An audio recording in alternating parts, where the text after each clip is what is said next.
I'm here on the job site with Dale, who's a framing contractor. Hey, good morning. Dale traded up to Geico Commercial Auto Insurance for all his business vehicles. We're here where he needs us most. Yep, they sure are. We make it easy for him to save on all his insurance needs, all in one place, with coverage that fits his business and bottom line. Oh, I shouldn't have looked down. It's all right. We're so far up here. Look at me. Take a deep breath. Oh, I'm good. So good. Get a commercial auto insurance quote today at geico.com and see how much you could save. It feels good to Geico.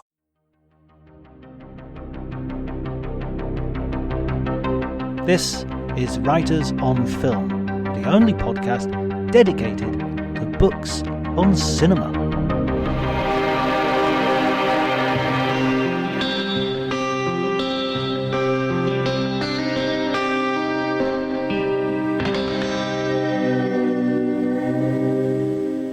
Hello, my name's John Bleasdale. I'm a writer and critic, and today I'm going to be talking to Gabriel Byrne, who I guess really doesn't need any introduction. He's an amazing actor whose films include Defense of the Realm, Miller's Crossing, Gothic, the TV show 000, and In Treatment. He's been a producer, a director, a writer, and it's as this that we're going to talk today. He's a writer of a memoir called Walking with Ghosts, which has been published in paperback. And I would also recommend very much the audiobook read by Gabriel himself. I mean, why would you not want Gabriel Byrne to read you his life story?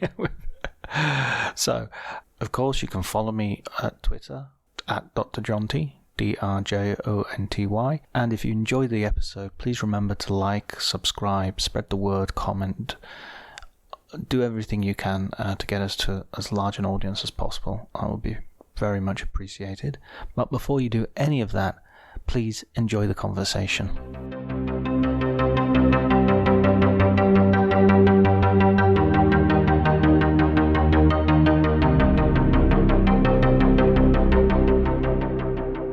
I'm in London and I'm due to go back down to Wales. We're shooting this afternoon. So we filmed up here in London yesterday and we finished the rest of the film down in Newport and Cardiff. So headed down there this afternoon. How does it feel being back in Britain? Do you spend much time in Britain? Not really. I mean, I've worked, here over the last couple of years a bit. But I live mostly now in the States. But it's always interesting to come back. I mean, I lived here in the 80s, and I was just remarking to a friend of mine how much duller London was in those times, how much more isolated it felt from the rest of the world. There's a vitality in London now that there was not there before. I mean, I know there's all kinds of issues, but there's definitely more life than there used to be. It was a very rigid, suspicious kind of society. I remember properly. If you came from outside at all, it was very hard to break through that kind of resistance. You were coming through as well at the time when the Troubles were having a big impact on the mainland. Yes, it was not a good time to be Irish for sure. I felt very conscious about the fact that I wasn't from here. And I have to say that most people were either wanted to ignore what was going on in the north of Ireland or were tolerant about it. But there was always the possibility that you could come up against the wrong people who would let you know what they felt. Yeah, I remember because I grew up in the north and my mum's Irish. My mum's family are from Belfast. Rosaline, she's called. So right. Classic Irish name. And yes. Going to school in the 80s, I just remember that. Yeah, it wasn't a great time from that point of view. I loved your book, and I don't want to gush too much, but I actually read it twice because I read it first time as a book, and then I listened to the audio version as well because I thought I've got to prepare for the interview, so I thought the audio version would be a good opportunity. But congratulations on the book; it's really great. Thank you. What we do with this podcast as well is I'm concentrating very much on people who write about film or people who write and are in the world of film. Mm-hmm. And I think your book is much more than just a simple memoir. I've read a lot of actors' autobiographies, and Mhm. this feels like it's, if you didn't have a Hollywood career, I would still want to read this book. Wow. Okay, that's great. Because it just really has that quality. How did you? I mean, I know this is also your second book, right? The first book wasn't really a memoir in the strict sense of the word. It was really just a selection of pieces that I'd written for newspapers and radio that they put together and published as a book. So I didn't really consider it to be anything more than just a compilation of stuff. Whereas I wanted to approach this book in a more considered way.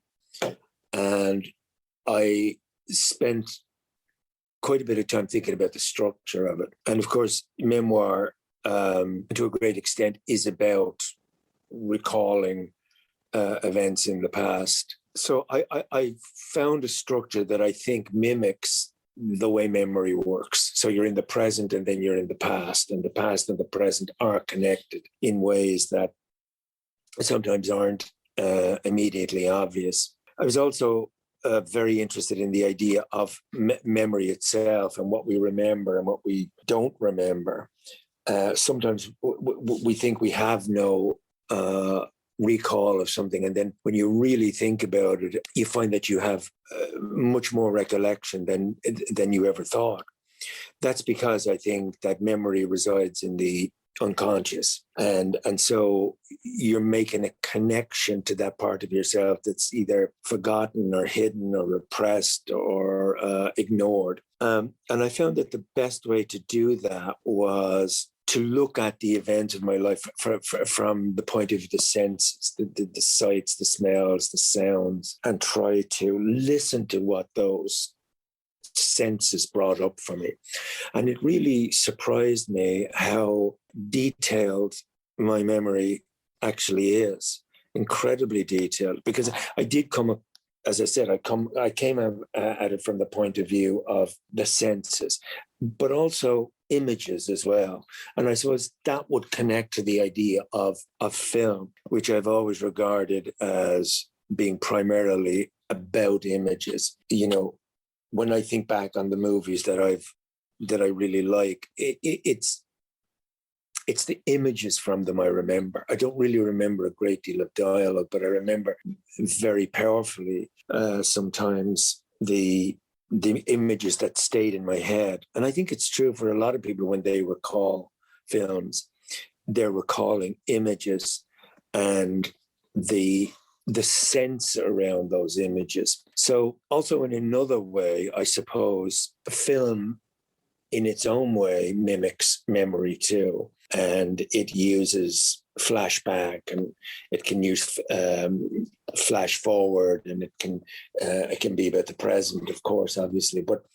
And I thought that was something that was unique to film. But then again, I started to think about, say, The Canterbury Tales by Geoffrey Chaucer, which was probably the first road film, and then Don Quixote by Cervantes, which preempted almost in its own way the language of film, because what you have there is Cervantes using flashback, using internal monologue. It's a road film, it's a buddy film, it's a love story, and it's about the clash of reality and dream, which I think is something that film does really well. It conjures up this world that's unreal, but you somehow feel that it is real. So Cervantes also had this wonderful, unreliable narrator,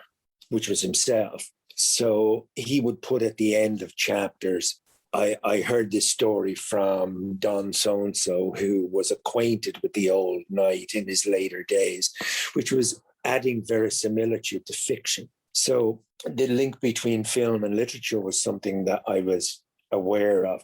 But I realized that when I wrote this, I had to perhaps use some of the techniques of film and novels, but it had to be about, as honestly as I possibly could, about my own life and recall. And I think you have a choice when you do something like this, much more so than in fiction. In fiction, you have the latitude to an unreined kind of imagination. You can go wherever you want. But in memoir, I think it's a more difficult thing because you're confronted with the absolute truth. Do I tell this or do I not? If it was a work of fiction, you can easily disguise it and farm out thoughts and ideas to various characters. But this is about one's own specific recall and what it means. So that's really what I was thinking of when I was sat down to write it. And of course, I thought, there is a connection between the world of film for me and the world of writing. Not just in terms of the structure that I talked about, but in terms of getting the audience to see the point you're making through image and through imagination. I don't know if all that makes sense, but the influence of film on my writing was big. Yeah, I that definitely makes sense. I mean, Don Quixote also is sort of dealing with his own sort of interrogating the idea of the self as well, isn't he? There's the idea of all these fictional, his head has been turned, but, if you want to carry on the cinema parallel by sort of versions of the heroic, I felt that your book very much was interrogating the past as much as it was recalling it. Is that fair? Yes, I think that, yes, it was. Because a lot of the things I dealt with in the book were things that I perhaps had not examined myself. And I thought, I reveal myself and make myself vulnerable here if I do reveal them. And that became a crucial question. Do I write the truth or do I skirt around it or ignore it? And I felt that by being honest myself, it might actually help me to understand where I'd come from, but also it might help other people to understand themselves as well.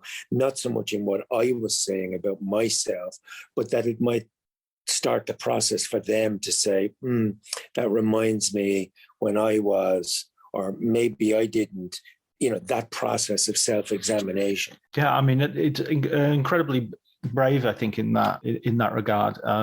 It doesn't pull any punches. I particularly thought the moment where you telephone the priest who was responsible for the abuse is again, it's just that stunning interrogation where you're asking yourself, can I forgive this guy? Can I not? And absolutely amazing. I mean, in fact, when you do when you talked about structure, I was also thinking of like how a lot of the chapters seem to be about sort of like a present day trauma, which then sends you back to sort of examine something in the past. So even if the trauma isn't necessarily related, like there's a scene with the earthquake in Los Angeles, and that sort of sends you back once more, not necessarily to obviously find out what caused the earthquake, but it gives an idea of like, okay, the instability of the universe, I guess. Yes, it is about, very much so.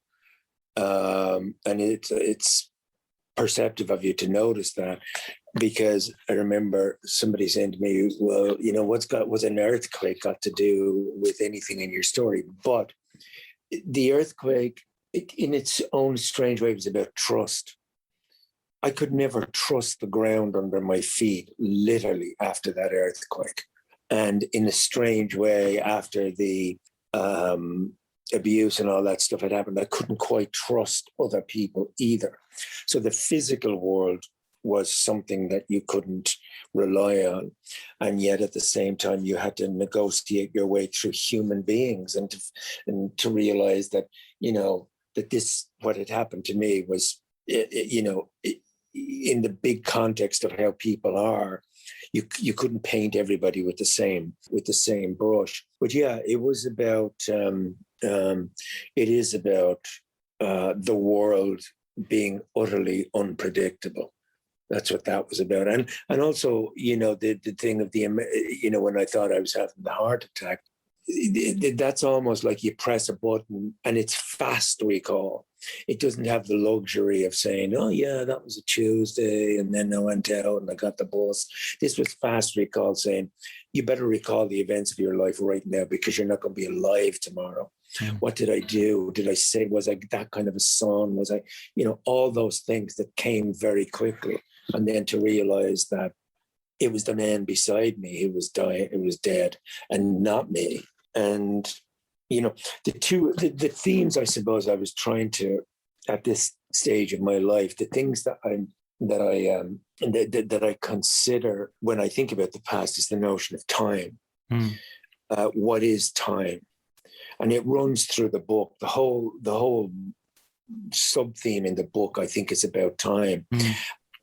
Like when I was talking about going to the first, like the fairground thing with my father, and after all the joy of that day, the day beginning with the blue sky and the excitement, it ends with my father saying, "We won't be alive in 100 years' time," and that's the first time I realized about time and death at 7 or 8 years of age, as we all do. We all get that moment where we say, "Oh, my father's going to die, my mother's going to die." And you don't even think about yourself dying, but you think about them dying. And it wasn't that it was a big philosophical, moment on the road to Damascus. It was just like, oh, so that's what's going to happen. So time is something that, for example, when I met Olivier and I didn't know what to say to him, asked him, the stupid question of saying, do you have the time, please? And how he dismissed me and said, buy yourself a watch, which I remember thinking, Jesus Christ, that's harsh, and then thinking, but who am I to be asking Laurence Olivier for the time? And I upbraided myself. But then he went away and he started to think, obviously, about time. What I had said, do you have the time? He took that literally and said, I don't have the time. And I'm getting to the stage of my life where I don't have time. And he came back with that little sonnet, with that note, which meant that, he had taken my foolish question and turned it into a profound question about his own life. And although I was kind of thrilled to get a note back and a sonnet back from Laurence Olivier, I now know what he means because I'm at the same age as he was. So time and mortality and the ghosts of people who have gone, because we all have ghosts in our lives, whether they're people that we've known and loved, or people on the periphery of our lives, or even landscapes or events. They're all become part of that ghost world. And the ghost and time are, in my head, always connected, because ghosts seem to occupy this timeless world. And so, not to make too heavy weather of it, but they're the things I was thinking of when I was writing the book. Do you think like the actual writing of the book as well is a sort of attempt to sort of control time, sort of reclaim things and put things down, and then the book exists, it exists solidly, independently of you? Yeah, I think there is. I think anybody who attempts anything, artistically, it is an effort to control, or at least come some kind of terms with time, as you say. I mean, if you make a film, it's there. You've immortalized an experience or a moment in your life.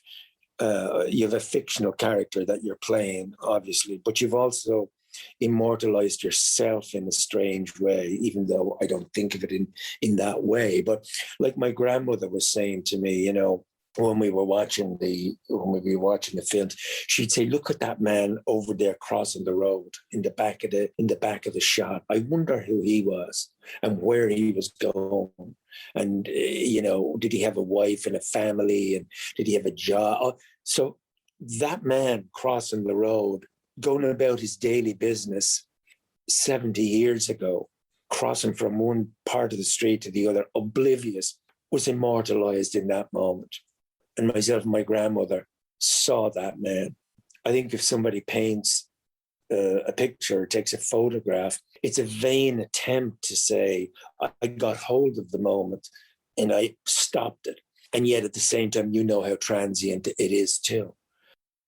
Trying to come to terms with time itself is like trying to empty the ocean with a fork. You can keep doing it, but you're not going to make much of a difference to the ocean.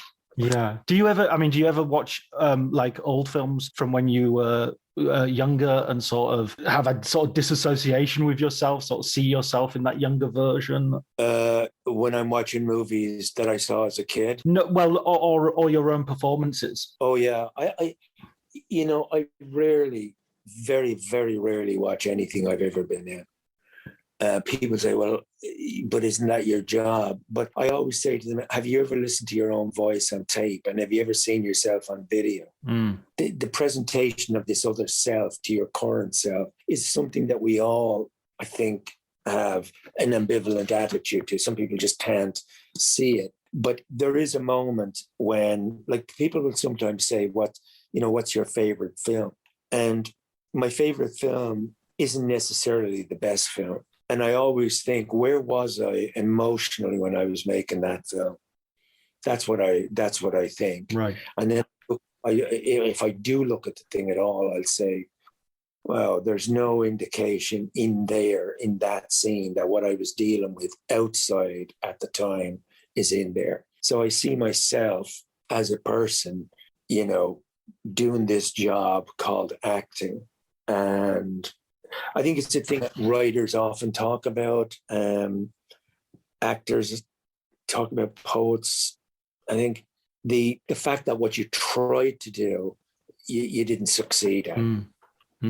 You wanted to do that particular thing, and it didn't turn out to be what you wanted at all. So it has an air of imperfection about it, and you don't want to really confront it by looking at it and examining it.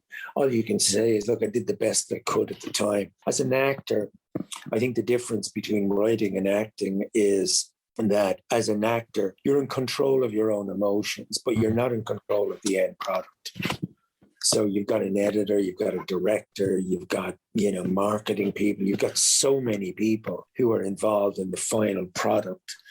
If you have a really good director, he can cut a really good film out of performances. But if you have a not good director or a mediocre or bad director, it doesn't matter what you do, you're going to sink with the ship.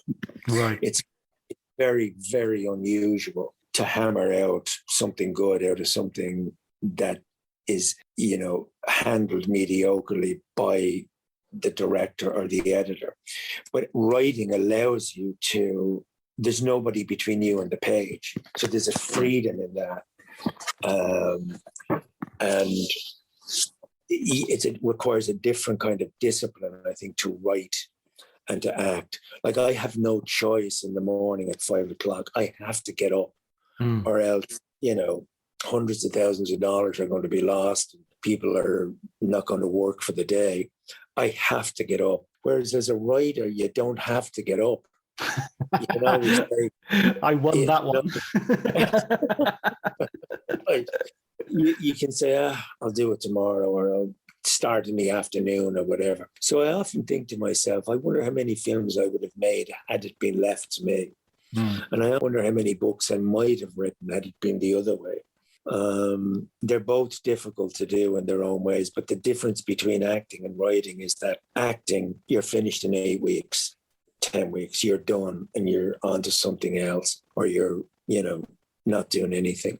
Writing, it's brought me into contact with other writers, which is really interesting. And I now understand how tough, how dedicated, how disciplined, how lonely the process of sitting down in front of a typewriter or with a pen in your hand, how difficult that is, and how compelled you have to be to keep going.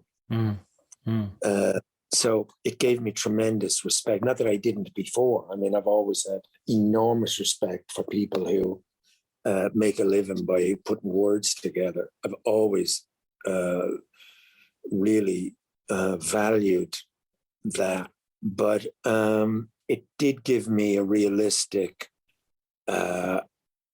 appreciation of what it would be like, say to be a journalist who they say to you, okay, in 2 weeks' time you have to have this copy in, and you've got to put it together and hammer it into shape and so forth, and you're working to a deadline. And as a writer, you're doing the same thing. There's certainly no real glamour in it, from what I could see. I think there's a certain kind of compulsion to do it, and there's a certain satisfaction in completing it. But as Agnes DeMille said to, what's her name? Agnes DeMille to... Step into elevated performance and unmistakable luxury with Genesis. Get 0% APR on the 2026 GV80, the SUV that defines modern prestige, or lease the 2026 G70 for $299 a month for 24 months and command the road in athletic style. Precision engineering, sculpted design, and driver-focused innovation comes standard. This is more than a drive, it's unmistakably a statement. When you think Genesis of Columbia. Plus tax, tag, and title with approved credit. For details, see dealer or genesisofcolumbiasc.com. Forget who the other woman was, the dancer. She said, it's a great quote. She said, for the artist, there is no satisfaction anywhere at any time, only a kind of queer, divine dissatisfaction that keeps us marching ahead of all the rest. Do not ask whether what you do is good or bad. It is not your job to determine that. Do it, because if you don't do it, the world will not have it. That's excellent. That's excellent. Yes. Yeah. No. I mean, how long did it take you? If this was it a compulsion that you had to get out quite quickly, or was it something a project that took years? I think, like everybody else, the past is always there. Like even in our brief conversation here, you talked about your mother's name, Rosaline, and I immediately thought, of the poem by James Clarence Mangan, "Oh, my dark Rosaline, do not sigh, do not weep." But there's the past right there in our conversation. You said the troubles. That's the past. It's always there, ready to appear. And so, yeah, getting that down. Like if I sat down and I said to somebody, here, let me tell you the story of my life, they'd be saying, Jesus Christ, how can I get out of here without offending this bloke? Do you know what I mean? Whereas if you write it down and put it between covers, people say, oh, I'll read that. There is that thing that we all have to scratch our names on the tree, like the tree at Cool Park, where they all carve their names into the wood. It's a bit like graffiti on the wall. It's Kilroy was here. Yeah. It's a version of that. It's like the funeral director that you quote in the book as well, of talking about the dates and the dash between the dates on the gravestone. Oh, right. That's your life. I thought that was an amazing quotation. That's amazing. Yes, that is your life. And so we all have our own story, and all our stories are extraordinary. There's no such thing as an ordinary story, and there's no such thing as an ordinary person. Everybody's story is extraordinary. And so I never thought my own story was extraordinary. And then I started to think about it, and I thought, you know what? It is a kind of a strange journey to go from rural Ireland in the 50s and early 60s to England at 11 to become a priest, to then become a plumber, and all these things, and then to find myself in Hollywood. I mean, like if somebody said this is going to be your life, I would have said no. That can never be my life. I'm just a very ordinary kid from a working class background in Dublin, and I'll grow up to be like my father, and I'll put my wages on the mantelpiece, and my wife will give me back the money for my pint and my cigarettes, and I'll go to football matches, and I'll sit in the pub with my friends, and that's the life I saw for myself. There was nobody who came along and said, maybe you should think about something else. I never had any mentors or adults. I was just thinking that this morning, that the mistakes that I made Like there's something poignant in a way about the kind of efforts that you make as a young person to try to get your balance in life. And I was thinking to myself this morning, I remember being in Spain when I was living in Spain, and I got this book by an Irish writer, and it was summertime, and it was the northwest of Spain. So I was living, very few tourists there, but the beach was absolutely beautiful. I used to go there every day.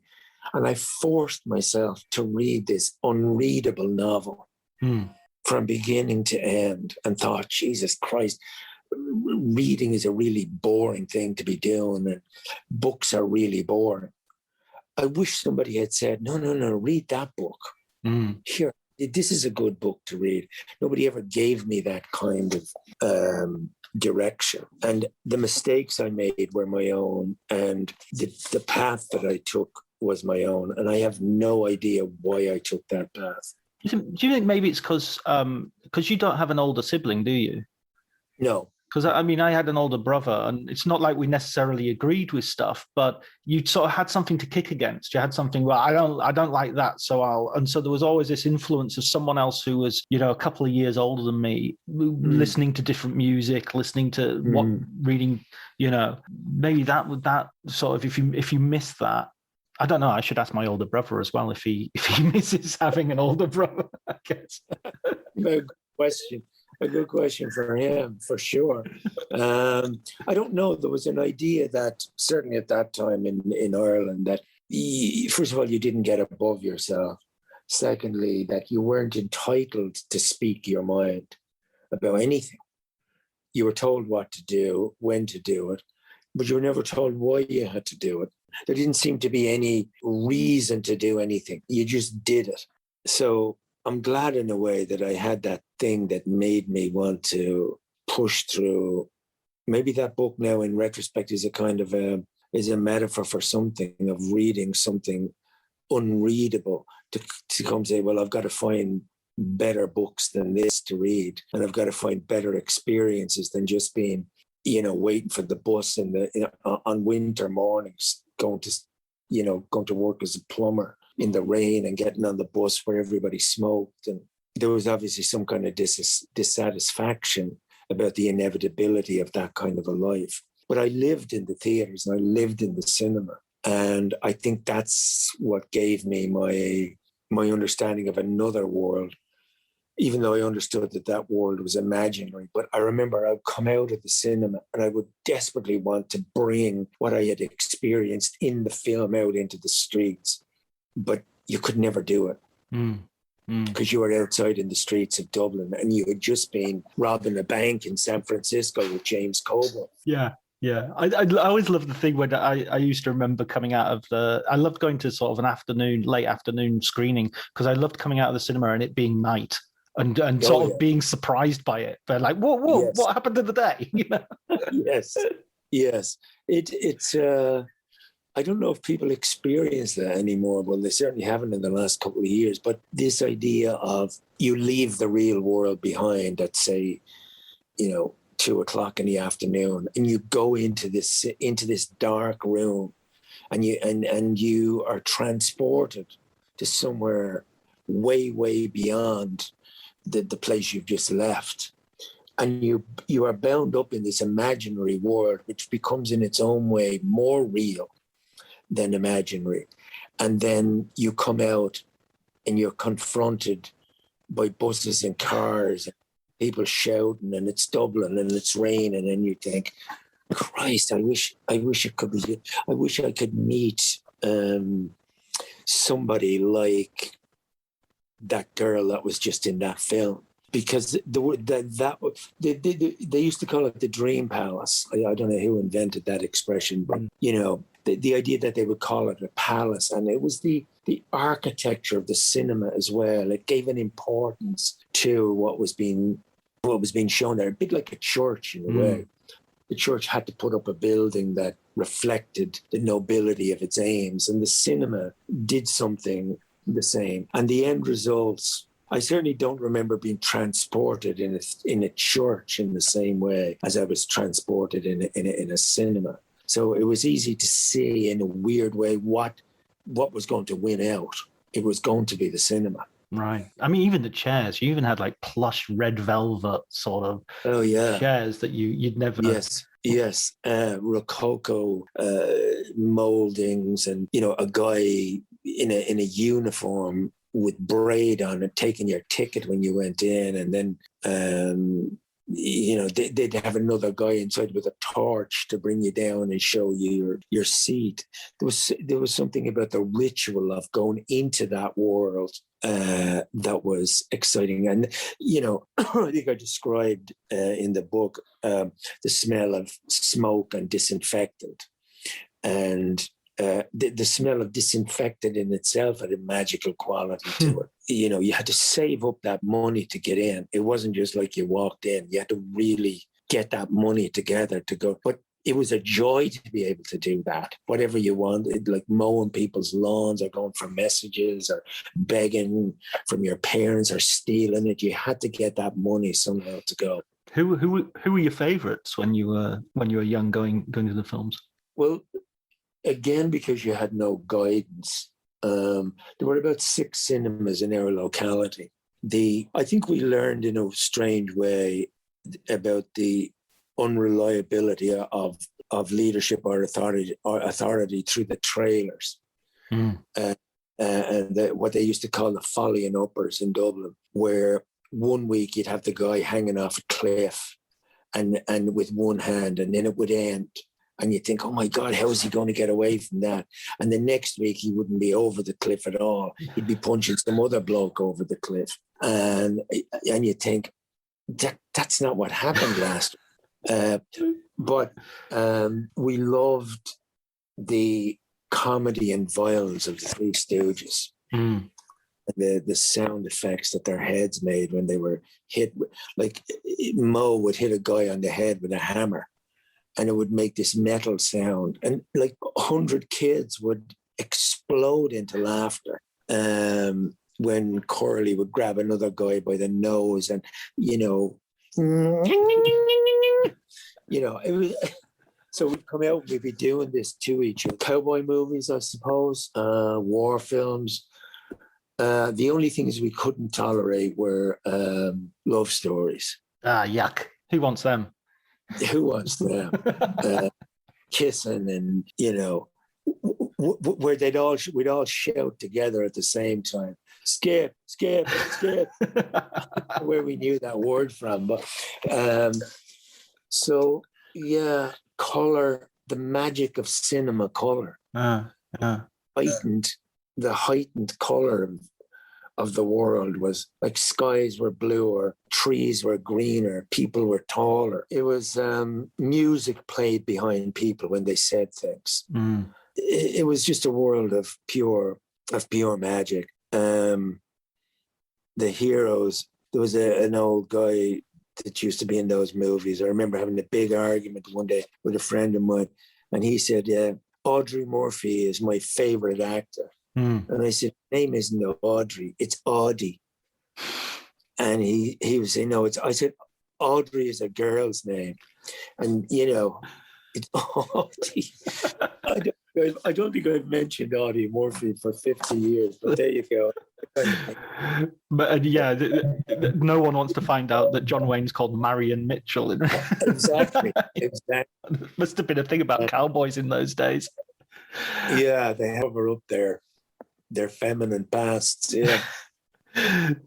But then you go, I mean, that's what I really, there's a phrase that you use in the book as well, where you talk about the theater of the streets, the voices. And this is one of the reasons I loved listening to the audiobook as well as reading it in the text, is you really have an ear for those voices. There are so many phrases, and a lot of the funny. I mean, I was laughing again. Half of my family's Irish, so yes, I recognized a lot of those cadences and phrases, and just the imagery that goes with it. Yes, was that very? I imagine that was kind of very easy to recall because it's sort of built to be remembered.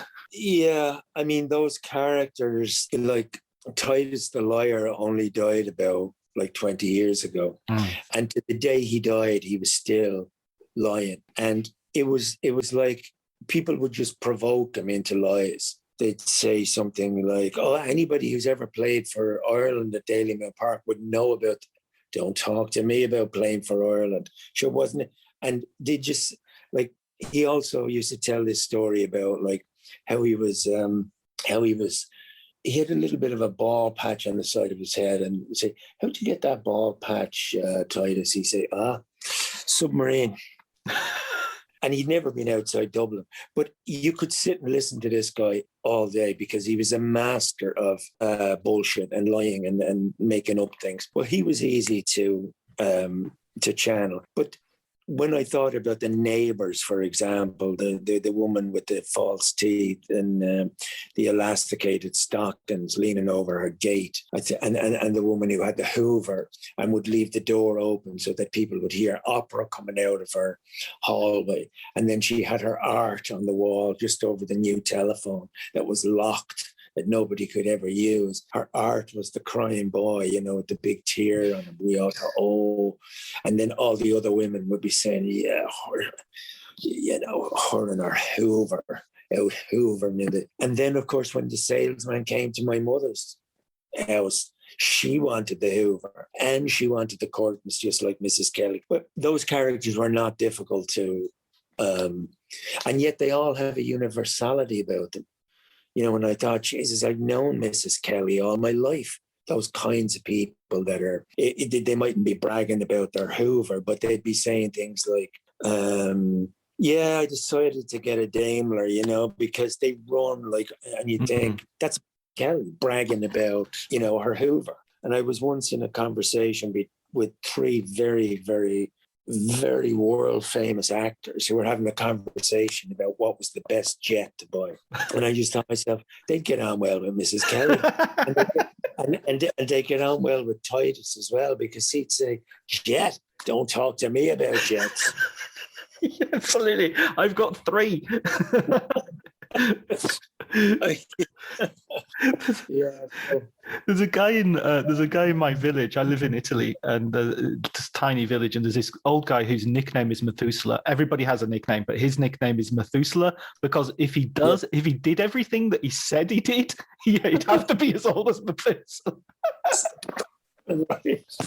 Yeah, but those people are a gift. Yeah. They're an absolute gift, because no television can compare with these people who they're just walking, living, breathing, ever-present characters. And they're everywhere, and they're in every street. Like they're in your village in Italy. They're in this hotel that I'm staying in. It's a gift to be around people who give you that window into this world that's sometimes as good as reading a novel, sometimes maybe better than reading a novel. But so that's basically it, I think. Are you planning on writing anything else? Have you got any other writing projects? Well, I was looking at an interview with Stephen King the other day, and he said something very interesting. He said, look, make a pot of tea, try to get 6 pages in a day. Don't try to plot your story. Let the story take you where it goes. Be open to where you're being led. And a good idea sticks around. And I thought that was interesting, because I have an idea that's sticking around that won't go away, and that I keep thinking, that would be a nice moment. Yeah, that would be a good thing to add there. And it's a novel about something that I've experienced myself, but it's a novel about immigration and what it means to be not from the place that you're in, and how that affects your spirit. The idea of being an exile or an emigrant or an immigrant, and of having a past life there somewhere. And one of the areas that I feel has not been documented terribly well, but I think contains great richness, is the world of immigration into Britain in the 60s. Those people who came from Ireland in search of a better life, and how they took their identity with them. In fact, in many cases, never lost that identity at all. Whereas Irish, the day they died is the day they came. But what it was like, for example, the character that I'm thinking about is a guy who's worked on the land, as a great many Irish people did, literally digging in the ground for stuff and on a farm, and then is in a tunnel, you know, in London, to go from the sky to being in concrete. Me seems, you know, it's just an idea that I'm toying with, immigration and exile, which I think is still very pertinent to the world we're living in today. Yeah, my granddad came over from Belfast, and he worked in London at the fire brigade during the Blitz. And then I think it was very traumatic, and he came back to Belfast, and they said, okay, you can go to Liverpool or you can go to Barrow-in-Furness. And he thought, well, I've never heard of Barrow-in-Furness, so neither has Hitler, so I'll go there. And when he arrived, the day he arrived, there was the first and last bombing of Barrow-in-Furness by the Germans. So it's just like, bloody hell, you know, you can't get away from the bastards.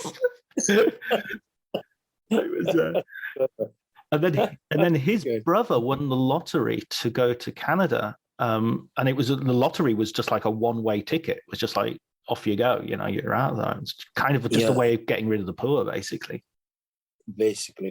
Yes, they did the same to Australia, the £10 assisted package. Well, listen, I have to go and get this train back down to Wales. I hope I gave you enough to... Oh, that's absolutely wonderful. Thank you very much, Gabriel. I really, really appreciate it. Thank you so much, John. It was lovely talking to you. And sorry I have to jump off so quickly, but I see the car down there waiting for me. But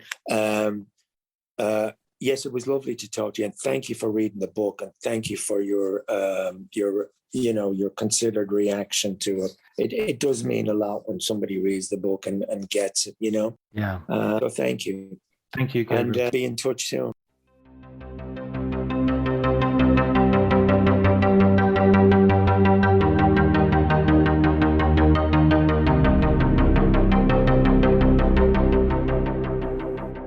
So I hope you enjoyed that conversation as much as we did.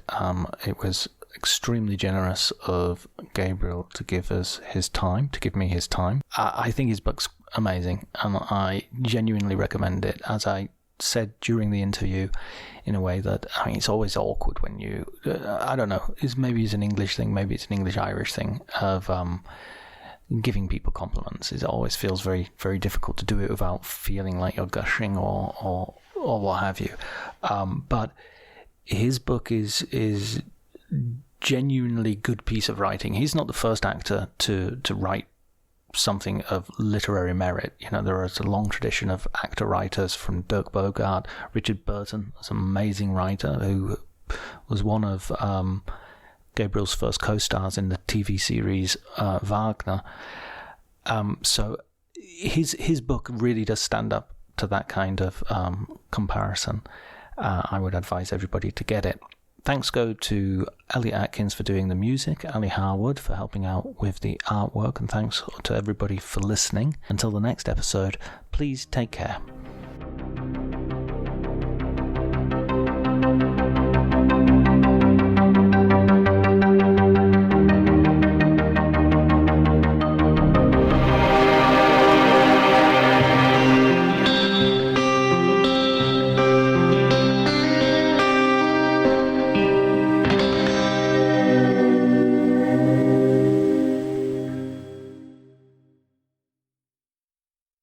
Even if you haven't seen them yet, you know they're coming. Weeds. Now's the time to get ahead of those pesky weeds. The experts at Midlands Landscape and Lawn provide the fertilization your turf needs while conquering those stubborn weeds. Don't wait for weeds to take over. Get that green, lush lawn you deserve this year. For a limited time, pay only $50 for your first visit with a free soil test and a 100% money-back guarantee for Midlands Landscape and Lawn. Schedule your free estimate today at hateweeds.com. That's hateweeds.com. If you like the show, please take a moment to rate, review, and subscribe. It really does help the show to grow. Thank you for listening.